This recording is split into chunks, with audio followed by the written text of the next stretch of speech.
I'm Billy Goat. Welcome to the show. In this episode, we're going to make a real cork board out of wine corks and reclaim lumber from a job site. So, nice, beautiful sunny day. Let's get started in the shop. For this project, the material we're going to be using is pine tongue and groove. Now, I got this from a job site. This is what they call reclaimed lumber, but you have to ask the homeowner or the builder for permission to take it off the site first. The second thing you're going to need for this project is corks. We've had a lot of fun collecting these over the years, and the more diverse your collection, the better. The patterns and the names of the wines are really going to stand out once the whole thing's put together. Since this is reclaimed lumber from the job site, we're going to have to clean it up a little bit. It's got drywall mud on it, so we're going to take our palm sander and sand it down. After that, we'll take it over to the table saw and rip it to width. We're at the table saw now. What we need to do is rip our material down to 1.25 inches overall. That way we have room for our corks and our backing board.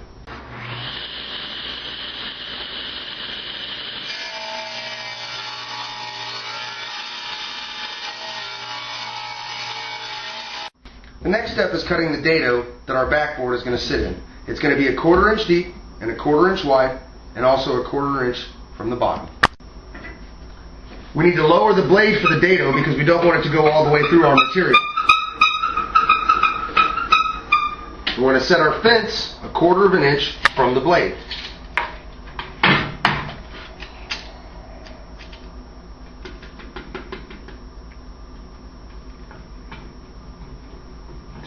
And then set our blade 1/4 inch from the top of the table.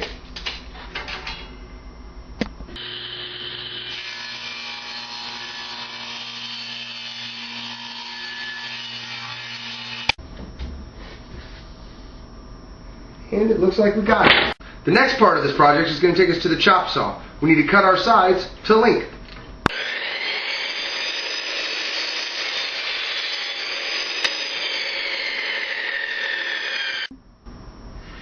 From the long point of that first cut, we're going to measure 14 inches.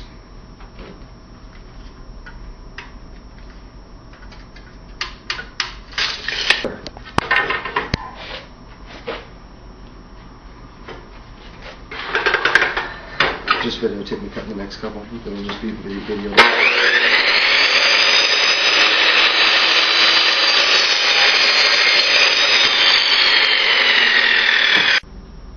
The next step in our project is to stain the sides. We've chosen a nice red oak from Minwax. We're going to get started by making sure the pieces are dust free. Now we're going to put the stain onto the sides. You want to make sure your stain is shaken up well.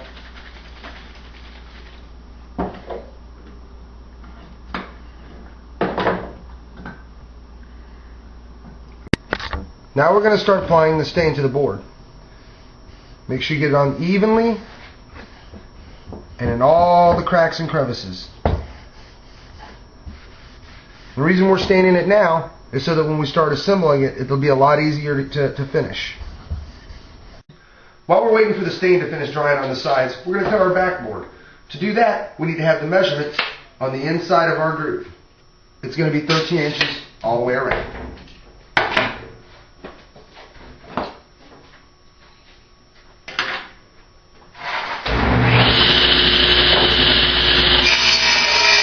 Now it's time to assemble our box. First thing we're going to do is put 3 of the sides together. We're going to put glue on our side, in the corner, and on our other piece.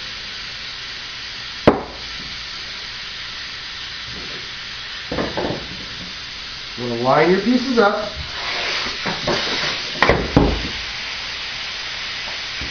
And with your brad gun, you're going to pop a couple nails in the corners.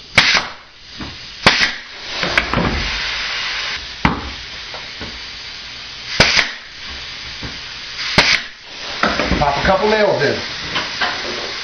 Now that we've got our 3 sides done, we're going to take our glue and put it down in our little dado cut that we made earlier. This is where our backer is going to sit, and we don't want our back to move. Get your good coat of glue in there.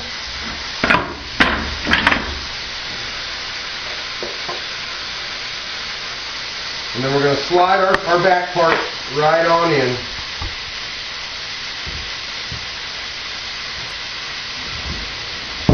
Nice and snug. Now that we've got that done, we're going to insert our last piece. We're going to put glue on both sides this time.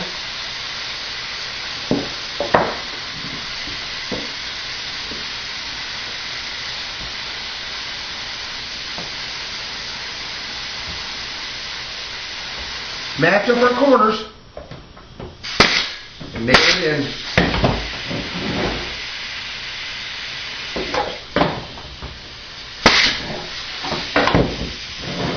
And now we're ready to install our corks.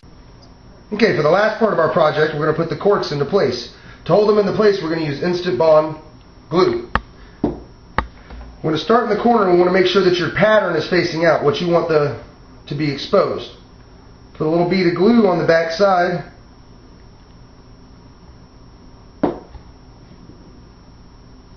And put it into place.